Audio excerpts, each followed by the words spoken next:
সংস্কারের উদ্যোক্তা হচ্ছে বিএনপি। আচ্ছা, আপনারা জানেন, আপনারা যা Australian high commissioner call on করেছেন সেক্রেটারি জেনারেলের উপর এবং দুই দেশের মধ্যে সার্বিক সম্পর্কের বিষয়ে আলোচনা হয়েছে। অস্ট্রেলিয়ান বাংলাদেশ যতগুলো জায়গা আছে এখানে কোথায় কোথায় কোঅপারেশন করা যায় আগামী দিনে এই বিষয়গুলো আলোচনা হয়েছে। এর মধ্যে এডুকেশন একটা বিষয়, এগ্রিকালচার, আমাদের কৃষির ক্ষেত্রে অস্ট্রেলিয়া আপনারা জানেন কৃষিতে অনেক উন্নত দেশ। অস্ট্রেলিয়ান বিনিয়োগের বিষয়টা এখানে এসছে বিভিন্ন ক্ষেত্রে এবং বাংলাদেশের যারা অস্ট্রেলিয়াতে আছে আমাদের ইমিগ্রেন্টস, এখানে ইমিগ্রেন্টসদের কিছু সমস্যা আছে দুই দেশের মধ্যে, এগুলোর সমাধানের বিভিন্নভাবে কিভাবে তারা চিন্তা করছে কথাগুলো উঠে আসছে এবং আগামী দিনে এগুলোর সমস্যা কিভাবে সমাধান করবেন এটাও আলোচনায় উঠে আসছে।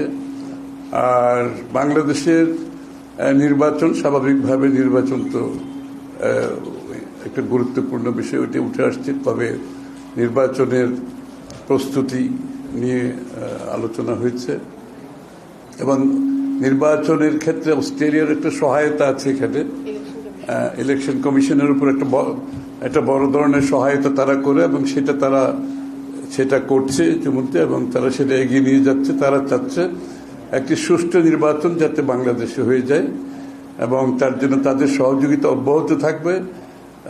তাদের বাংলাদেশের সার্বিক রাজনৈতিক পরিস্থিতি এবং আমাদের আগামী দিনের বাংলাদেশে আমরা আমাদের রাজনৈতিক পট পরিবর্তনের পর একটা গণতান্ত্রিক বাংলাদেশ এবং তার ফলশ্রুতিতে যে দুই দেশের মধ্যে সম্পর্কগুলো গড়ে ওঠার প্রয়োজনীয়তা আছে সেগুলো গুরুত্বের সাথে আলোচনা হয়েছে। হ্যাঁ, অংশগ্রহণমূলক তো আলোচনা হবেই, স্বাভাবিক। অংশগ্রহণ নির্বাচনের মধ্যে আমরা এটা উঠে এসেছে যে বাংলাদেশের মানুষ বিগত ৩-৪টা নির্বাচনে তারা ভোটাধিকার প্রয়োগ করতে পারে নাই।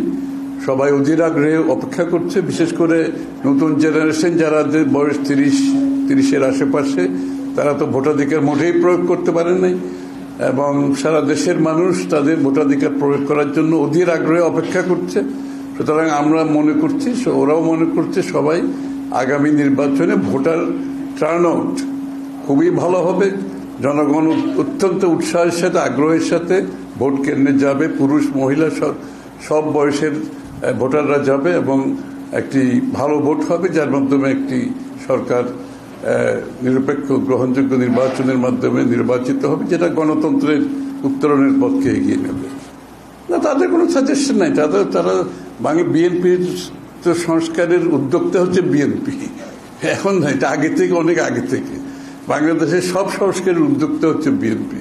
সুতরাং এবারও তাই হয়েছে। আমাদের ভিশন 2030 থেকে শুরু করে 27 দফা, 31 দফা এবং এটা জনগণের কাছে নিয়ে যাওয়া এটাকে এবং এটা বাস্তবায়নের জন্য যে একটা জাতীয় সরকার গঠন করা, এগুলো সব আলোচনায় আসছে এবং এটা দ্রুত নির্বাচনের দিকে যাওয়াটাই হচ্ছে দেশের জন্য গুরুত্বপূর্ণ।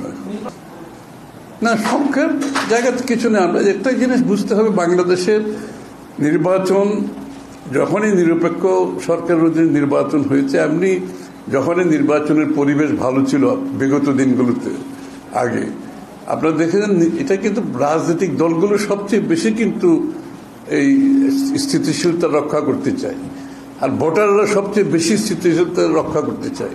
সুতরাং এটা কিন্তু পুলিশ আর আইন শৃঙ্খলা বাহিনীর বাইরেও বাংলাদেশের রাজনৈতিক ক্ষেত্রটা এমন যে ভোটাররা এবং রাজনৈতিক দলগুলো চায় একটা স্থিতিশীল অবস্থায় থাকুক এবং সুশৃঙ্খলভাবে একটা নির্বাচন হোক, যেটার জন্য সবাই ক্রেডিট নিতে চায়। সুতরাং এই জন্য এই বিষয়ে কারো কোনো সংখ্যা থাকার কোনো কারণ নেই।